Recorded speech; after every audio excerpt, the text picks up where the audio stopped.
Alright, man, y'all know what it is. Hood Affairs DVD. We out here, Atlanta, core DJ retreat. Got the homie Sway up in the building. What up, C? What up, baby? Good to see you, man. No doubt, no doubt. See y'all putting in work. Working, man. Same like you. That 7D camera looking good right now, man. Let me touch that lens right there. See how it looking? Look at that, man. That look crazy right there, man. That's what it is. So you just hosted a core DJ retreat. Let them know what we got, going on with them. Core DJs, Tony Neal and the core DJs, man. This has been a movement that's been happening for years because years prior to coalitions like the core DJs, you had a lot of mix show DJs and mixtape DJs and club DJs that got on radio but didn't have any power. And then the record companies weren't recognizing the DJs for breaking their music, they were recognizing the radio stations. And the radio stations wasn't sharing the recognition of who did it. So with the core DJs, the reason why I support it, I remember when it first started, this was back in the days of the Mix Show Power Summit and the technicians and the Hits Magazine conference call. It empowers the DJ. The DJ is the backbone of the music industry. No artist would have life if it wasn't because of a DJ. The DJs are the natural A&Rs. They're the ones who break the music in clubs, mixtapes, so on and so forth. I come from that world. Sway and King Tech, DJ Revolution. We got the longest running syndicated hip hop show on mainstream radio. So I come from a DJ world. So even though I work on MTV, that's like my fourth job. And all due respect to it because it brought me a lot of blessings. But this is where I come from. So anytime I could come back, I do it. Peace, be safe, family. Oh, yeah. Good to see you, sir. Good to see you, okay? All right, so anytime I come back, it's the homie Rocco. Anytime I come back, I do it. All right, be safe.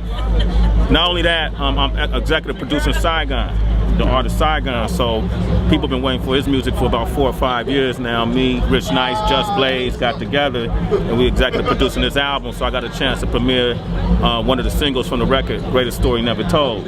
Best place to do that is with the people who's gonna make the artist pop anyway, the DJ. So I got a natural devotion and commitment and dedication to the DJ culture, and that's why I'm here. After doing what you've been doing so long, what made you want to get like sort of hands-on with one of the artists in the industry? I've done that too. A lot of, it's interesting, like in the 90s, man, I have about three lifetimes in the game right now.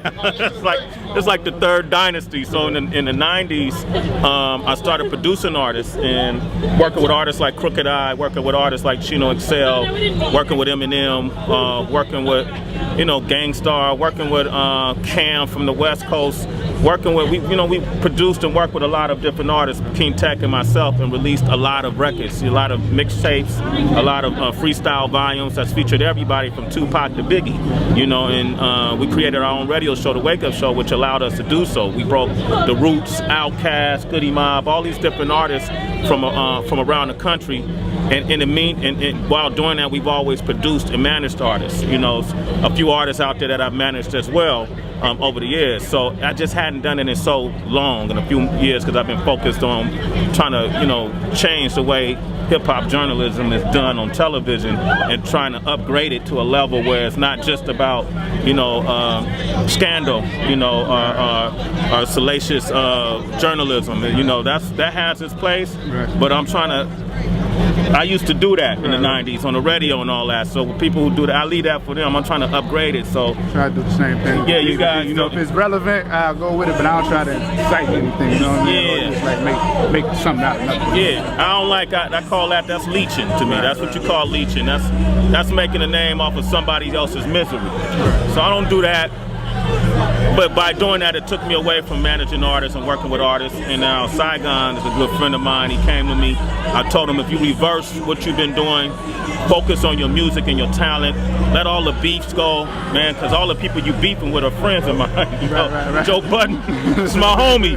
I bowl and play spades with Joe Budden, you know what I mean? Royce the 5'9" is my dog. I've known Royce since he first came out, and all the different people he was having issues. It'll mess up the ties of money. Yeah, plus the beef didn't get none of them nowhere. Right, exactly. Like, I was like, look, what did you gain from all that? He said, you're right. And I said, do you really dislike these dudes? No. Yeah, man, you know what I mean? So what's the problem? Okay. Yeah, so we changed that frame of mind. Saigon got a whole album produced by Just Blaze, and he got Jay on there, he got Kanye on there, Faith Evans on there. He got all these great, wonderful records. So we wanted to make sure this project finally gets completed. We're releasing a video every week. You can find it on SaigonNation.com. We pull all the plan together. He got a single out, Bring Me Down, that's out right now. Got a rock feel to it. He's still going to pursue the things he's done with Entourage, and we got him doing commercials. We got him doing all kind of stuff. He's on tour right now with a rock group, you know, called Swollen Members. We got him expanding his brand, leaving all the BS behind, and moving forward and putting out good music, most importantly. So what better way to let people know about that than to come to Core DJs, you know? So that's why I'm in. You know, like you said, you got a long history in hip hop. Mixtapes, DJs, radio shows, management. Probably your biggest claim to fame is you doing the journalism on MTV. Like you said, I gotta give you props. Like you said, you don't really do the scandal. I'm sure you could do that all day and you know try to boost up the ratings, but most of the time I see you doing exclusive content, and that's probably out of respect the artists give you. You know what I'm saying, to give you those exclusive interviews and all the exclusive, you know, latest breaking news in hip hop. You got to, because you got to consider, gentlemen, y'all be safe, man. All right. Oh, what's up, family? How you doing, man? Good. Good to see you, sir. Good to see you. All right. What's up, family? All right. Okay, my man. All right. You got to consider that. How you doing? All right. Sure, no problem. Man, I had a chance to do Tupac's last interview. I did Biggie's last interview. At the same time, I've interviewed President Bill Clinton. I've interviewed Senator McCain, you know, and President Obama. I was there when Jay and Nas came back together, you know, for the first time, did that first interview. I was there when Akinelli first came out, you know what I mean? I was there when, you know, when the Wu-Tang first came out. I was there when, you know, when Guru and Premier and Primo got together and Gangstar came out.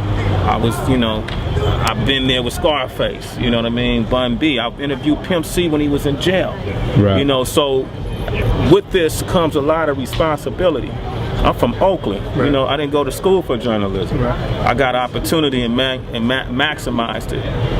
Gotta be a balance. When you look at the blogs, if you look at some of these websites, these dudes are leeches, man. They focusing on the lowest common denominator of what we do in our culture and who we are as a people. I'll say it, I don't care. They leeches. They want to show us in our worst way, in our worst form. Those things do exist, but it's a balance. We multi-dimensional people. So if it's not going to come from that direction, if I'm going to be on a network that's shown in over 300 million households around the world, man, I'll be doing myself a dishonor, my people dishonor, you know, my city, my race, you know, this culture. If I don't create a balance, and in the most humble way is what I try to do. I want these kids who's coming up in this music culture to know all the facets, from breaking, you know, from the dance to the graph writing, the DJing culture, which is the most important, to in the MCing. I want them to hear every MC, the one who's on the streets that may not have, you know, that's just rhyming. He ain't got a message in it, but that's good because he helps us celebrate, to the one who do got a message in it. It helps us think and everything in between. I just try to create a balance. MTV, I had to work hard, you know, to carve this niche with them and create this path. Well, now I got a whole team behind me. MTV Jams with Tuma and them, Shaheem Reed, you know, Ramon Dukes, who was actually there before me. You know what I mean? Sean Lee, Jason Rodriguez, you know what I mean? Whitney Gale Benta. I can name a bunch of people who, Butterman, all these people that have come in now who come from a certain part of the culture that, you know, we've opened these doors, but it was like 5 years, 6 years, the first 5 years or 6 years, I was in the trenches. You know, what comes out of my mouth or however I present myself can't possibly influence that many people in 1 second. So I'm trying to represent it the best way I know how. I'm imperfect with it, but you know what I mean? I'm imperfect with it, but at the same time, and then I come from East Oakland, man. I mean, it's like, man, I thank God every day for the things I've seen and done, just to get up, you know, not to get up out of there physically, but to get out of that mental state that we get stuck in. Because I go home all the time. I could walk any street.